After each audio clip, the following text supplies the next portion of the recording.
Ya está. Bueno, pues buenas tardes de nuevo, bienvenidos y bienvenidas. Y vamos ya con nuestra segunda ponente de la tarde, Clara Sánchez Merino, que viene de muy cerquita, de la Universidad de Córdoba. Clara ha trabajado, se ha formado en la Universidad de Córdoba, en Historia del Arte e Historia Moderna. Nos ha dicho en el almuerzo que en un mes vale su tesis más o menos. Así que esto queda grabado para tus directores de tesis. Queda grabado. Entonces, en un mes va a defender la tesis que lleva por título La mesocracia... Ay, no, espérate, no. La imagen como producción de capital simbólico en operaciones de ascenso de la mesocracia cordobesa en la época moderna. Sí.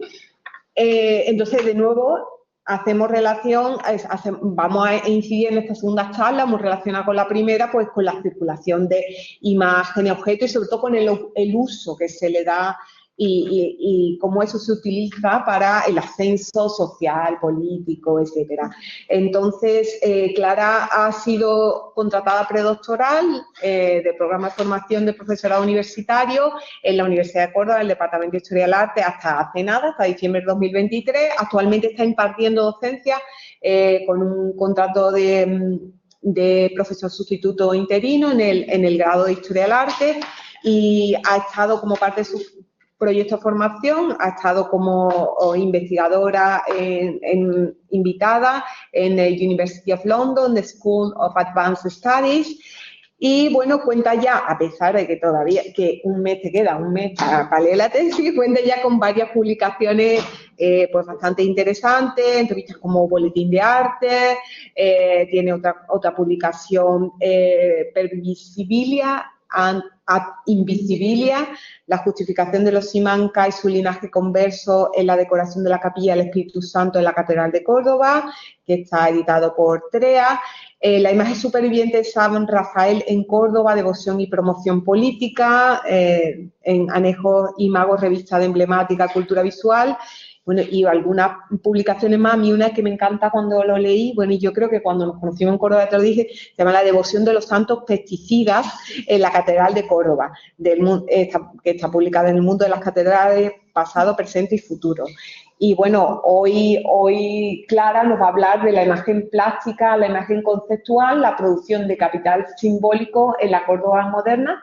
Pues seguimos lo mismo patrón que con la ponencia anterior, pues tenemos 45 minutos flexibles y luego pues... sobre todo por tener cierta empatía a la audiencia, supongo que está encantado. Pero así que intentaré pues ajustarme al tiempo lo máximo posible.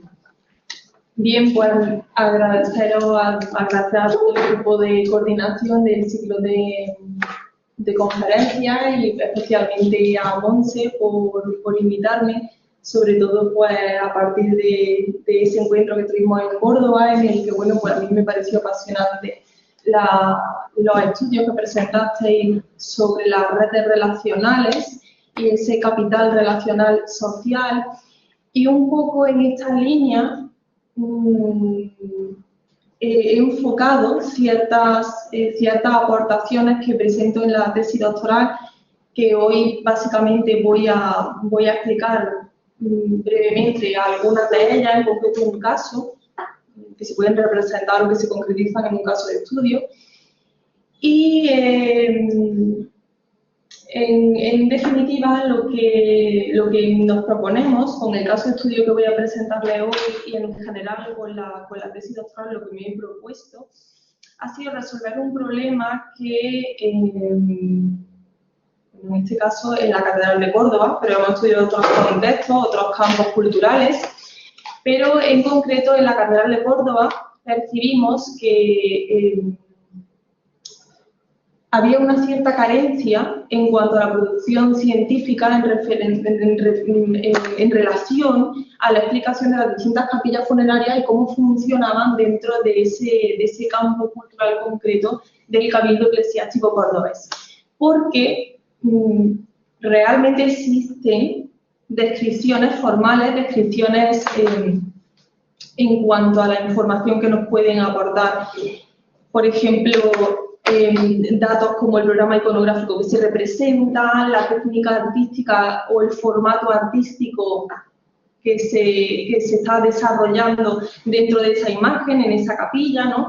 Es decir, existen una serie de cuestiones que han sido estudiadas, pero desde un punto de vista descriptivo. Y lo que nos planteábamos con la tesis doctoral era resolver este problema aportando una serie de hipótesis interpretativas que reconstruyan el campo cultural en el que los promotores financian ciertas obras, es decir, y no solamente obras en el sentido particular o estricto del término obra de arte, sino que más bien financian o producen imágenes, desde un punto de vista general, imágenes que forman parte de todo un elenco más complejo de estrategias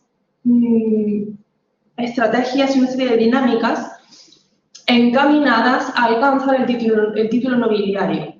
Eso es fundamental.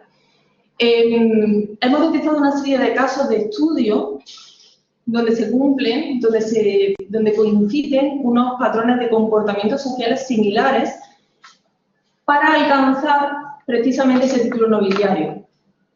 Los casos oscilan en un periodo bastante amplio, entre finales del siglo XVI y finales del siglo XVIII. Hemos seguido un método de estudio inductivo. Esto quiere decir que evidentemente, hemos seleccionado una serie de casos de estudio que nosotros que pensamos que son representativos por el espacio en el que se encuentran, por los promotores que las financian. Y, por otro lado, hemos tenido en cuenta precisamente el desarrollo de la imagen que pretenden producir. Y no solamente, y esto es muy importante, consideramos relevante, concebir la imagen como capital simbólico dentro de ese campo cultural, ¿no? Dentro de ese contexto, la imagen funciona como parte de esas estrategias de ascenso social, donde hay unos fundadores que pretenden ennoblecerse, pero hay unos productores que están permitiendo materializar esas estrategias de ascenso social, los cuales, que son esos artistas, un concepto, el término artista surge en el siglo XVIII, por eso nos solemos referir bajo el término de artífices o productores de imágenes, porque no podemos aplicar terminología que conlleva una serie de prejuicios que surgen en el siglo XVIII y que están en relación con un concepto de artes mayores, artes menores, que no existía en este momento. Con lo cual, este es nuestro objetivo, reconstruir ese campo cultural y entender cómo esa imagen, una imagen entendida en un sentido general, no como obra de arte en particular, sino la imagen de poder, por ejemplo, una imagen de poder que se desarrolla dentro de las capillas funerarias, que son uno de los casos que hemos estudiado, 3 en concreto dentro de la Catedral de Córdoba, de los cuales les voy a mostrar uno, y entender cómo existe una relación entre esa imagen general de poder o legitimación de poder dentro de esas capillas. Hemos estudiado otros espacios, pero hoy hablaremos de las capillas. Existe una relación entre esa imagen, una relación entre el que demanda esa imagen porque la necesita para su ascenso social o la legitimación de su poder, y existe un artífice que también se está beneficiando en ese proceso, en ese campo cultural, y que también es muy consciente de que su producción, es decir, de que su aportación está formando parte y está contribuyendo a unas estrategias que son importantes, ¿no? Bien, en este sentido, y ya he comentado algunos conceptos, rápidamente no me voy a detener en esas cuestiones, pero al hablar de capital simbólico, al hablar de bienes simbólicos, he considerado oportuno explicar aquí o lanzar algún apunte que nos pueda aclarar cómo funcionan estos términos, que forman parte del enfoque metodológico que hemos aplicado a la hora de implementar este método de estudio cualitativo, porque una cosa es el método de estudio y otra cosa es la metodología o el enfoque metodológico que hemos empleado para descifrar esos datos que nosotros hemos extraído. Entonces, ese enfoque metodológico que está en relación con los objetivos que nos marcábamos y que ya les comentaba al inicio, hace unos minutos, se basa entre otros pilares fundamentales, esa estructura metodológica se basa en conceptos de la teoría sociológica de Pierre Bourdieu y de esa, entre otras obras, de la distinción del gusto. Y él explica cómo el capital simbólico es un capital material, pero que tiene una función simbólica, porque el hecho de poseer ese capital implica la posesión de otros valores no materiales. Es decir, estamos hablando de imágenes plásticas, pero que crean o producen imágenes conceptuales, de ahí el título del trabajo, sería una parte de la tesis. A través de una producción que es física, que es material, se pretende alcanzar un reconocimiento social y la representación de una imagen, que no es solamente esa imagen, no es solamente la imagen plástica, sino la imagen conceptual, el concepto, ¿no? Es decir, nos planteamos, ¿existen imágenes conceptuales que definan en ese campo cultural, por ejemplo, el perfil social de un miembro del Cabildo Catedralicio Cordobés? ¿Qué tipo de códigos visuales utilizaban en ese campo cultural? Porque son muy importantes, es relevante, es significativo para tener en consideración cuando hablamos de capital simbólico y hablamos de simbolismo, es porque hay un código implícito que se comparte. No explícito, quizá a nuestro ojo desde el siglo XXI, pero sí implícito. ¿Cómo podemos llegar a conocer ese per visibilia ad invisibilia, ese lado no visible, pero que se pone de manifiesto a través de la imagen plástica? A través del recurso de distintas fuentes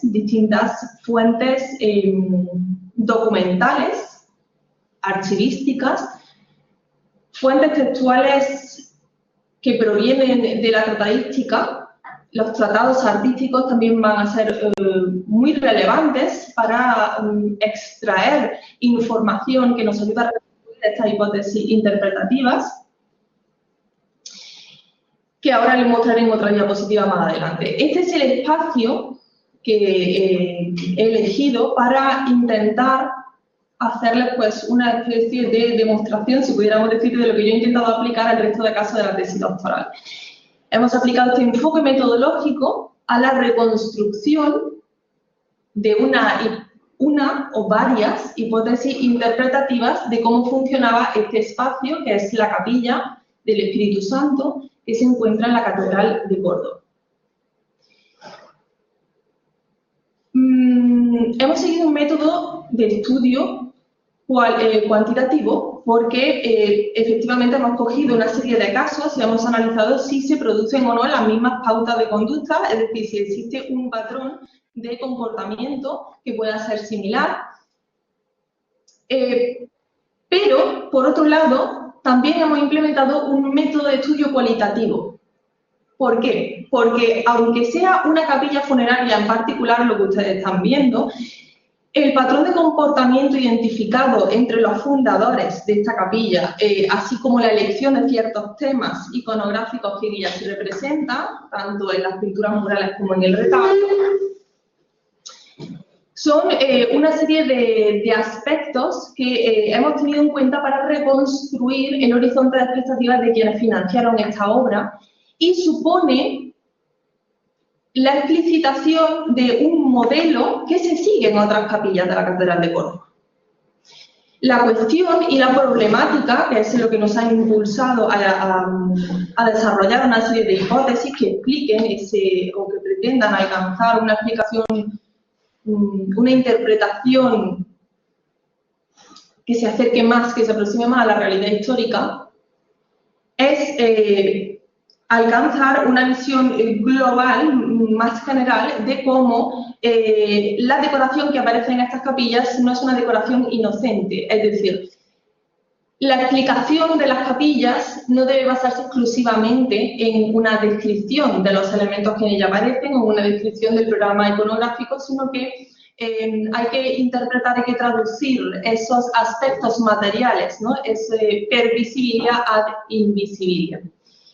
Y este es uno de los ejemplos que nos proponemos. Es decir, la decoración no es inocente, y menos en una capilla funeraria en la que nos tenemos que trasladar, por supuesto, o intentar trasladarnos a ese horizonte de expectativas de finales del siglo XVI, a esos fundadores que están reconociendo ese espacio como una expresión visual del poder alcanzado en vida para la eternidad. Es decir, que la financiación de esta capilla y de su decoración no obedecía exclusivamente a inclinaciones estéticas, inclinaciones a nivel descriptivo formal de la pintura o del programa iconográfico o del formato, que también está en relación la elección del artista que la realiza, de ese pintor, está también en relación e implica otra serie de cuestiones que ahora comentaremos, pero debemos interpretar esos datos nuevamente para intentar ver esa conexión entre la decoración, que no es inocente, y las estrategias de ascenso social o, en este caso, de legitimación del poder de los fundadores. La imagen que está modificada, ese círculo que aparece en rojo, pues evidentemente ha sido añadido por mí, pero es una pintura que forma parte del retablo de la capilla, de estos hermanos Simancas, que fueron 3 los fundadores de esta capilla, de don Diego a la izquierda, de don Francisco en el centro, y a la derecha tienen ustedes la figura de don Juan. 2 de ellos fueron obispos, el caso de don Diego y el caso de don Juan, y don Francisco fue arcediano de Castro. Todos coparon las posiciones más elevadas dentro de la cúspide social eclesiástica. Los 3 hermanos. ¿Cuál es la particularidad? Los 3 hermanos tenían origen judío converso. ¿Qué quiere decir esto? El término origen judío converso hace referencia a la pertenencia a un linaje cuyos antepasados habían sido judíos convertidos al cristianismo. Y esto, en términos del horizonte de expectativas de finales del siglo XVI, en Córdoba, implicaba una mancha, implicaba un verdadero problema para el ascenso social, para alcanzar ese reconocimiento social. ¿Cuál es la vía que estos hermanos emprendieron para llevar a cabo todo este proceso de ascenso social? La vía eclesiástica. Finalmente, este linaje familiar de los Simancas terminará adquiriendo el título nobiliario en el siglo XVII. Es decir, que todas estas estrategias, todos estos pasos que fueron desarrollando estos hermanos, los situó poco a poco cada vez más cerca de esa anhelada posesión del título nobiliario. Ahora incidiremos más adelante en otra serie de cuestiones, como las posiciones de estos retratados dentro de la escena de la crucifixión y su proximidad con Cristo. Y comentaremos una serie de detalles que no solamente obedecen a cuestiones estilísticas o descriptivas, sino que nos están aportando indicios para reconstruir cómo podían pensar los miembros del Cabildo Catedralicio, porque esa capilla estaba hecha para que fuera vista por los miembros del Cabildo Catedralicio, cuestión que no debe pasar inadvertida. Porque cuando hablamos de representación simbólica o representación a secas, implica que una imagen está realizada para ser vista por un receptor. Requiere de un público que la ve, si no, no se hace. No habría motivo, no habría finalidad. Con lo cual, ¿cómo pensaba o qué código visual manejaban en ese campo cultural tan concreto del Cabildo Catedralicio cordobés? ¿Podemos llegar a reconstruir ese campo cultural? ¿Podemos llegar a reconstruir cómo podían pensar o el horizonte de expectativas de estos miembros, porque esa es la clave de interpretación para tener en cuenta cómo se podía entender esa imagen de esas capillas en la Catedral de Córdoba, en un enclave como es la Catedral de Córdoba, porque no eligieron cualquier espacio.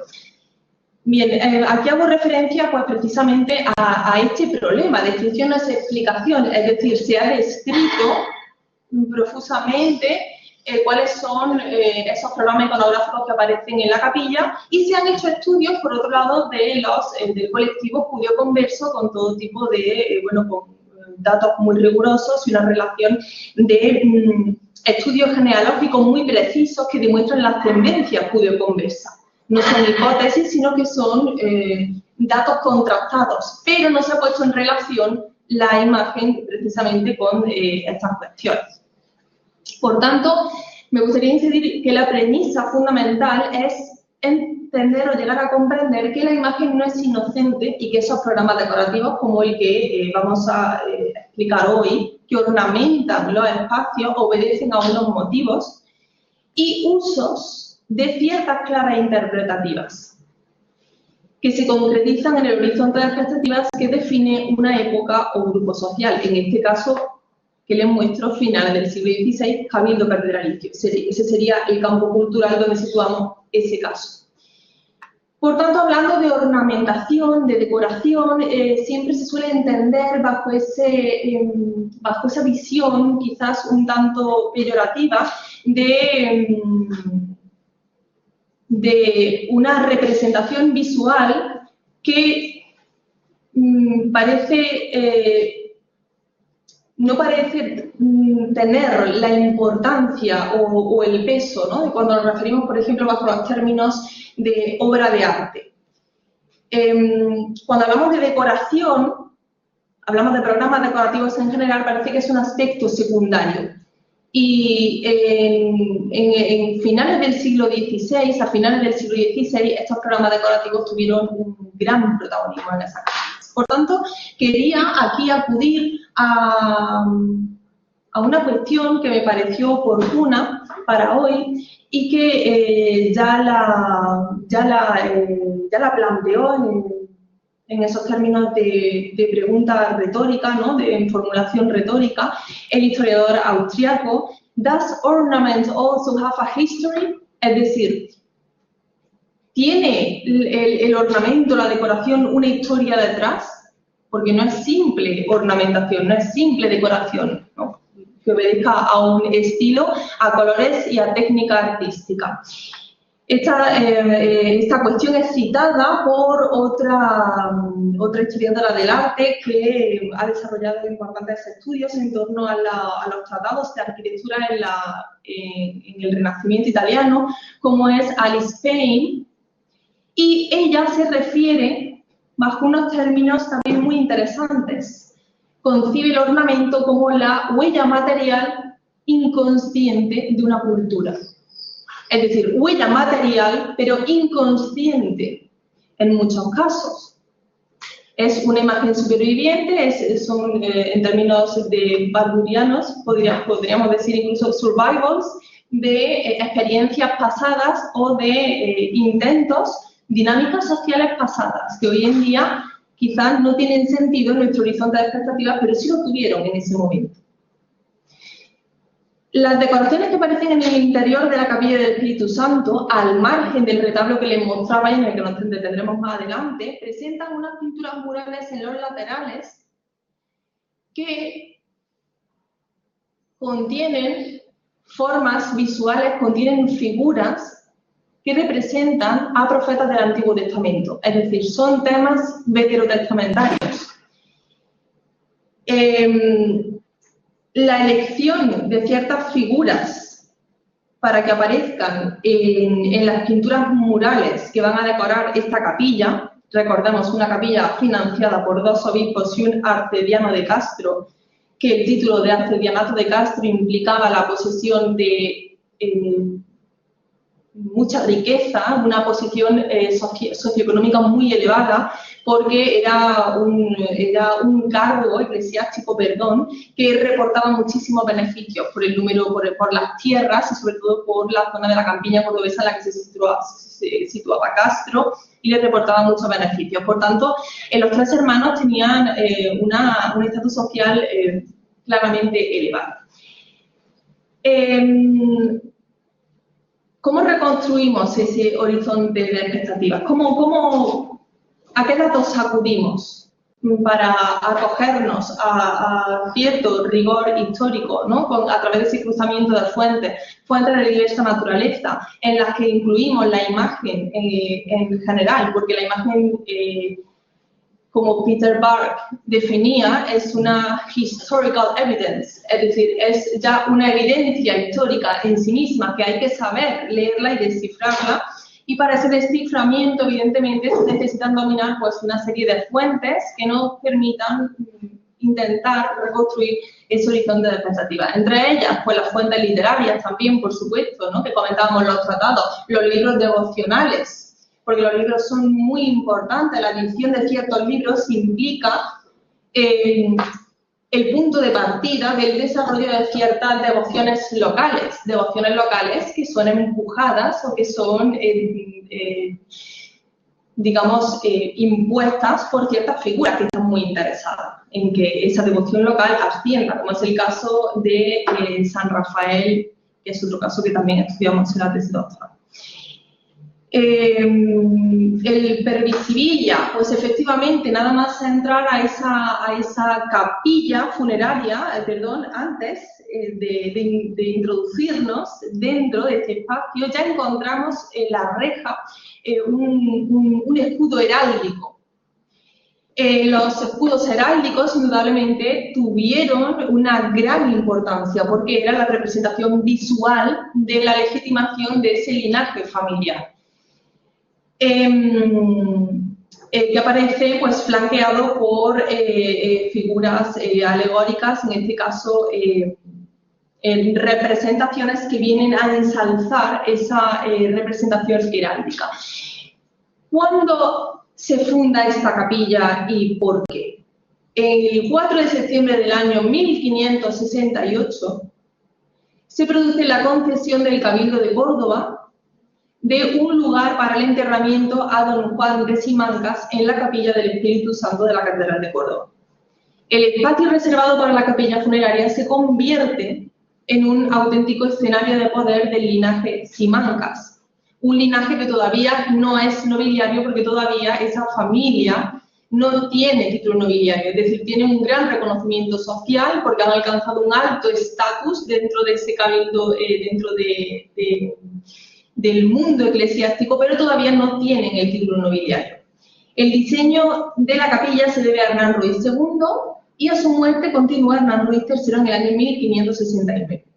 En cuanto al esquema arquitectónico, también las pinturas van a seguir pues, una marcada estética clásica que en este momento la introducción de este lenguaje moderno en Córdoba suponía también otro elemento a tener en consideración para situar a estas figuras dentro de la posición más alta de ese esquema social, de esa estratificación, de esos estratos sociales. El programa iconográfico se va a desarrollar en torno a dos temas principales, en torno al bautismo de Cristo, que es una pintura realizada por Pablo de Céspedes, que estaba dispuesta, integrada en ese retablo, pero estaba integrada en el cuerpo inferior del retablo. Actualmente se está restaurando y ahí también pues, se ha levantado mucha polémica y un debate intenso porque, como les he dicho, la capilla, el esquema arquitectónico fue realizado por Hernán Ruiz II, y se está debatiendo si realmente volver a poner la pintura o no, cuando en realidad los fundadores saben qué querían y que orquestaron que dentro de ese programa iconográfico, estuviera configurado por estos dos temas. Bautismo, que en términos de iconografía cristiana es regeneración, y la crucifixión, que en términos también de iconografía cristiana significa redención. Estos dos temas van a ser dos argumentos muy defendidos por la comunidad judío-conversa. Y este planteamiento es interesante porque ya desde el siglo XV existe una serie de teóricos que están defendiendo que a través del bautismo la Iglesia es una y que a través de la redención se puede llegar a ser un cristiano nuevo. Y ahí entramos en esa diferenciación entre cristiano viejo y cristiano nuevo, porque había una diferenciación. Aunque tú te convirtieras al cristianismo, seguías siendo parte de ese grupo de los homini nuovi, que eran los hombres nuevos. Y este concepto del nuevo, no viejo, no linaje con una amplia trayectoria histórica, eso te posicionaba en una clara desventaja con respecto al resto. Con lo cual, estos hermanos simancas se representan muy próximos a la propia cruz en la que se encuentra enclavado Cristo y aparecen incluso literalmente, están en proximidad física. Estas formas visuales no solamente se deben pues, a una inclinación estética, digamos, renacentista, porque es el retrato renacentista o humanista, sino que tiene una serie de implicaciones pues, a nivel iconográfico y que tenemos que entender en términos de la literatura que se estaba desarrollando en ese momento, un tipo de literatura que a finales del siglo XVI estaba desarrollada por comunidades, por literatos, escritores, literatos pertenecientes a esa literatura mística, que también eran judíos conversos, como por ejemplo San Juan de Ávila. Estamos en un momento, final del siglo XVI, de reforma eclesiástica y todos estos literatos, todos estos escritores, como también Santa Teresa, que de todos ellos se está demostrando su origen judío converso, con estudios, entre otros, aportados por el profesor Soria Mesa, pero tiene una relación. Quizás no podemos ver el origen judío converso de forma explícita a través de la pintura, pero quizás si rastreamos los indicios, si investigamos, si exploramos por qué se cogieron ciertos programas iconográficos y no otros, quizá eso nos dé pistas para saber por qué. Bien, el tema de las pinturas, veterotestamentarias es un tema muy interesante a tratar porque representa las pinturas laterales se encuentran en ese segundo nivel, aquí tienen una fotografía, pero se encuentran en un segundo nivel, en los laterales, se fueron realizadas al fresco y se representan unos tipos iconográficos muy concretos. Uno de ellos lo hemos perdido, no se conserva, pero sí tenemos la representación de 3 profetas del Antiguo Testamento. Se representan a Isaías y al rey David en el lateral izquierdo, que pasado ante la fotografía se representan a Isaías y se representa también al rey David en el lateral izquierdo, por supuesto con sus cartelas correspondientes que contienen mensajes que aluden a también el origen de estos hermanos simancas.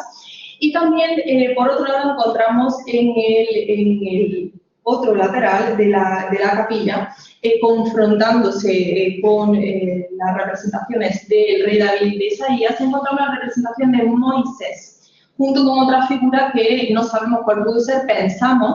Pensamos que nos inclinamos ante la posibilidad de que fuera Abraham, por el linaje espiritual, por el linaje de la sangre divinal y esa correspondencia de la tradición hebraica y esa legitimación que tiene mucha relación con el linaje nobiliario que están persiguiendo estos hermanos simancas. La pintura y la decoración escultórica de la capilla se va a realizar entre los años 69 y 74, 1569 y 1574, y la decoración pictórica, tanto los 2 lienzos que aparecen en el retablo como las pinturas laterales, se van a realizar entre el año 1577 y 1582 por el pintor humanista Pablo de Céspedes. Artífice muy reconocido, un pintor muy reconocido que no cobró por estas pinturas porque evidentemente el cobro de su producción pictórica implicaba precisamente el someter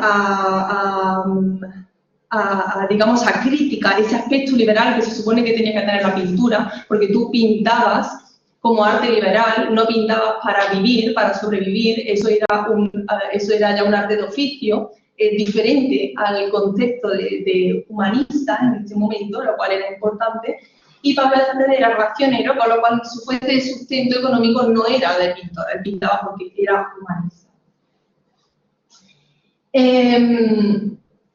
Bien, ¿quiénes son estos hermanos Simancas que ya les he mostrado previamente en detalles de esas pinturas, pero ahora incluirán una serie de hitos que consideramos relevantes? No sé cómo vamos de tiempo.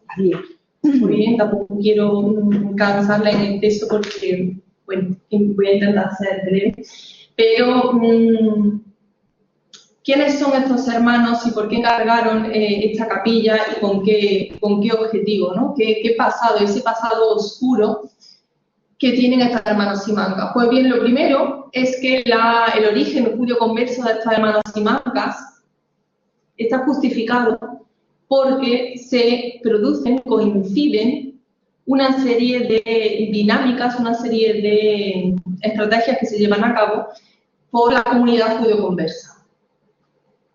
Cambio de ciudad, es decir, traslado de ciudad. Estos hermanos provenían de Simancas, llegan con su madre, María, de Simancas, que se sitúa en Córdoba porque su hermano se encontraba en Córdoba, entonces se vienen desde Simancas a Córdoba, ya hay un cambio de ubicación, hay un cambio de localización, un cambio de ciudad importante, y por otro lado va a haber una serie de cuestiones como por ejemplo el aspecto de la doctrina católica, la ortodoxia católica. Coinciden no solamente estos fundadores, sino otra serie de agentes sociales que hemos podido estudiar, coinciden en una exaltación del aspecto de la ortodoxia católica, es decir, son los sectores más ortodoxos y más conservadores de la Iglesia católica. Y son los que promueven las tradiciones locales devocionales más asentadas y más integradas hoy en día en la mentalidad, en el imaginario colectivo cordobés. Y coinciden que detrás de estas tradiciones, detrás de estas devociones locales, se encuentran una serie de figuras que tienen antecedentes judío-conversos. Es decir, son todo conductas que se ponen en marcha para ocultar estos orígenes. En concreto, existe una de las figuras dentro de los tres hermanos, una de las figuras que más destacan es don Diego Simancas, que estudió Derecho en la Universidad de Salamanca, que en el año 1548 sabemos que Felipe II lo nombró oidor de la Chancillería de Valladolid, que casi una década más tarde va a ser nombrado como consejero de la Inquisición y que llegó a ser obispo de Ciudad Rodrigo, que en el año 1565, que su carrera continuó en Roma, porque estuvo en Roma y fue parte del proceso inquisitorial al arzobispo de Toledo, Fray Bartolomé de Carranza, porque en estos momentos se está llevando a juicio al arzobispo de Toledo por herejía. Cuestión muy importante. Tenemos que tener en cuenta el contexto en el que se desenvuelven todas estas dinámicas. Fue virrey de Nápoles en el año 1575, fue nombrado también consejero del embajador de España, es decir, ostentó distintos cargos y todos ellos lo elevaron hacia esa posición social privilegiada. Por tanto, pensamos, bueno, aquí tenemos un ejemplo de la bula al rey Felipe II informando del nombramiento de Diego de Simancas como obispo de Badajoz. Y lo interesante es que además de esas estrategias visuales, otras estrategias que va a emprender también don Diego de Simancas va a ser la publicación de los Defensio Statuti Toledani. Y por otro lado, otra serie de producciones literarias encaminadas a ensalzar la importancia de los estatutos de limpieza de sangre. Porque los estatutos de limpieza de sangre eran el control efectivo, o a veces no tan efectivo, porque había una serie de acciones subyacentes que manipulaban esos documentos para que, bueno, pues justificaran la procedencia de sangre limpia, porque al fin y al cabo los estatutos de limpieza de sangre lo que querían promover es un control del acceso a esas posiciones sociales privilegiadas por parte del colectivo. Tú tenías que pasar por ese control. Y uno de los libros más difundidos en este momento y que mayor control de la defensa de los estatutos de limpieza de sangre fue escrito por don Diego de Simancas, que tenía origen judío converso, pero no un origen judío converso de su tatarabuelo, no, un origen judío converso de su abuelo, que lo pillaron yendo a la sinagoga, y eso sí hay documentos. Entonces, estamos hablando, claro, ¿hay conductas hipócritas, hay conductas incoherentes? Sí, claro, bueno, puede haberlas, pero todos están luchando por intentar hacerse un hueco dentro de este colectivo que tan difícil era llegar a alcanzar esa posición, sobre todo teniendo en cuenta esos orígenes que tenían que ocultar. Por tanto, el hecho de que yo haya llegado al final prácticamente de mi carrera, al final de mi trayectoria, de mi vida, y yo encargue la decoración para una capilla, evidentemente no voy a elegir cualquier tema. Voy a elegir una serie de programas iconográficos, una serie de imágenes que representen el concepto de legitimación de mi posición. Es decir, yo estoy legitimado a llegar aquí a pesar de mi origen judío converso. Porque si a nosotros a día de hoy, desde nuestro horizonte de expectativas, nos ha llegado y conocemos que su abuelo acudió a la sinagoga, pensamos que evidentemente los miembros del cabildo que paseaban por la catedral y se paseaban y pasaban enfrente de esta capilla también sabían del origen judío converso de estos hermanos. Era conocido. Por lo tanto, el desarrollo de este programa decorativo de esta capilla iba encaminado a justificar a través de ese discurso visual y crear precisamente unas estrategias visuales que legitimaran y que los posicionaran en este sentido, ¿no? Como parte de esa cúspide del estamento eclesiástico. Es decir, en cierto modo, hasta lavar su imagen, ¿no? Pudiéramos decir, en términos más coloquiales. Era fabricar una imagen para justificar y legitimar ese poder alcanzado. En términos de formato artístico, en términos de inspiraciones, digamos, de las representaciones visuales que vemos, es importante añadir las similitudes formales o paralelismos que podemos hallar con respecto a uno de los famosos dibujos de Miguel Ángel que más se extendió en esa segunda mitad del siglo XVI, que es ese dibujo que ustedes pueden ver de Miguel Ángel Buonarroti, que se conserva en el British Museum y que fue realizado entre el año 1538 y 1541. Pablo de Céspedes estuvo en Roma. Pero no solo Pablo de Céspedes, que es el pintor de la representación que tienen ustedes a la izquierda y que está dentro del retablo, vuelvo a repetir. Pablo de Céspedes estuvo en Roma y estuvo alojándose en casa, en el palacio del obispo Simancas. Es decir, que ambos compartían un campo cultural. Un campo cultural en el que, además, ambos eran judíos conversos, pero eso ahora después lo comentaremos. El caso es que Pablo de Céspedes trae a Córdoba una fórmula visual que se está expandiendo y que está teniendo muchísimo éxito en las capillas devocionales. ¿Y qué es esta representación que yo les traía? Que es el dibujo uno de los dibujos que realiza Miguel Ángel. Pero además es que ese dibujo de Miguel Ángel va a ser realizado, va a ser también muy copiado por uno de sus discípulos, como va a ser Marcello Venusti. a mediados del siglo XVI, que es la pintura que tienen ustedes a la derecha. Marcello Venusti coincide, y hay documentos que así lo testiguan, coincide en la Academia de San Lucas en Roma con Pablo de Céspedes, por lo cual podemos pensar que Pablo de Céspedes se viera influido por este tipo iconográfico de representación de la crucifixión. No obstante, es muy particular la obra que crea Pablo de Céspedes, colocando a esos hermanos muy próximos a la cruz, ya que no se encuentra la Virgen María ni se encuentra el resto de figuras que normalmente componen este esquema, ¿no? Bien, ¿cuáles son esas cuestiones a tener en cuenta, ¿no? ¿De dónde proviene, por qué se hacen representar tan próximos a la cruz? ¿Por qué eligen esos temas veterotestamentarios? ¿Por qué bautismo y crucifixión, que también son dos argumentos pro-conversos ya desde el siglo XV? Todo esto son justificaciones, pero, claro, podemos decir, ¿cómo se hace estas relaciones? ¿Simplemente es una relación que surge de una manera intuitiva o realmente puede tener algún respaldo documental de que esto sea así, de que sea por esa conexión con su origen judío converso, por lo que ellos eligen estos temas? Evidentemente no podemos demostrarlo con la total certeza, porque siempre hay que manejar ciertas hipótesis interpretativas que no siempre se cumplen al 100%, pero podemos hablar de ciertos porcentajes de probabilidad. Y es que a finales del siglo XVI estaban circulando todos los escritos y textos de una serie de escritores, entre ellos San Juan de Ávila, que abogaba por una reforma de la Iglesia Católica y que hablaba del linaje espiritual y de la sangre divinal.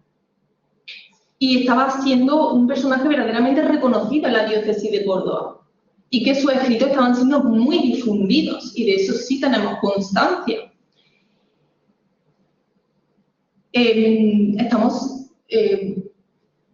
Consideramos que puede ser muy probable que estos hermanos Simancas estén o sean conscientes de lo que se está produciendo en estos momentos, porque estamos hablando de que unos años antes se estaba juzgando al arzobispo de Toledo por herejía, es decir, que las cuestiones de la reforma de la Iglesia Católica en muchas ocasiones se entendían o se traducían en términos de herejía, porque San Juan de Ávila incluso llegó a ser juzgado por la Inquisición. ¿Cómo pasa un santo de hereje a ser un santo representativo de la ortodoxia católica?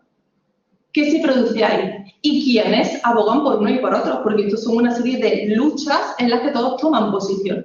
Evidentemente, pensamos que don Diego de Simancas pues estaba al tanto y conocía estos escritos de San Juan de Ávila. Porque, entre otras cosas, don Diego de Simancas estuvo en el Concilio de Toledo en el año 1565, en el Concilio Provincial de Toledo, donde se llevó una introducción por parte del obispo Cristóbal de Rojas y Sandoval de Córdoba, que fue a ese Concilio Provincial de Toledo, y llevó una carta escrita por San Juan de Ávila.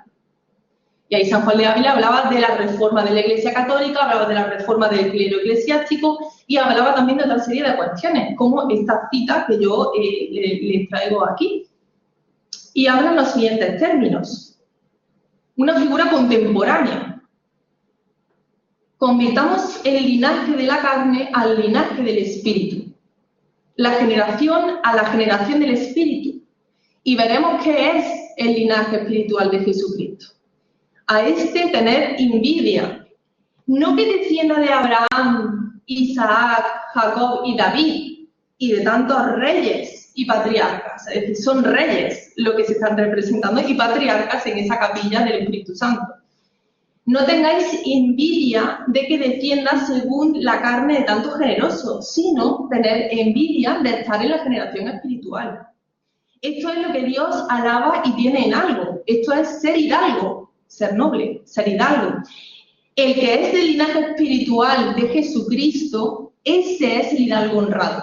¿Cuál es el linaje espiritual de Jesucristo? Evidentemente, más cerca están los judeoconversos del linaje de Jesucristo que el resto de figuras que no sean judeoconversos. Es decir, se pasa de ser juzgado por judeoconverso a legitimar mi poder porque yo estoy más próximo a Jesucristo. Es decir, yo comparto la sangre divinal de Jesucristo. Además de estas cuestiones, de estos planteamientos, ya les comentaba, y con esto voy cerrando ya mi intervención, Pablo de Céspedes está demostrado que tenía en su biblioteca una serie de libros en hebreo y que estudió en la Universidad de Alcalá de Henares y que estaba muy interesado en la tradición hebrea. Mucho. Y a día de hoy existen estudios que están probando que Pablo de Céspedes también tenía origen judío-converso. Se está demostrando que pertenecía a esa tradición también hebraica. Por tanto, el hecho de que don Diego de Simancas coincida también en Roma y que tenga esta amistad con el racionero Pablo de Céspedes, también están indicando que comparten códigos visuales comunes, códigos también, ¿no?, en términos de lectura. Bien, este es un esquema final con el que me gustaría acabar, que me parece que es bastante ilustrativo y que no solamente demuestra este recorrido que yo he hecho por una sola de las capillas, porque hay muchísimas capillas en la catedral, y no solamente en la catedral, sino que hay espacios públicos, hay plazas con los triunfos de San Rafael, hay muchísimas devociones locales fallidas que han pretendido ser desarrolladas por una serie de figuras que también son judío-conversos, con lo cual, ¿cuáles son esos patrones de conducta sociales de los que yo les hablaba al inicio y que hemos detectado en todos los casos que componen la tesis? En primer lugar, existe siempre una justificación, una reafirmación de la ortodoxia católica. Accusatio non petita, excusatio manifiesta. Eso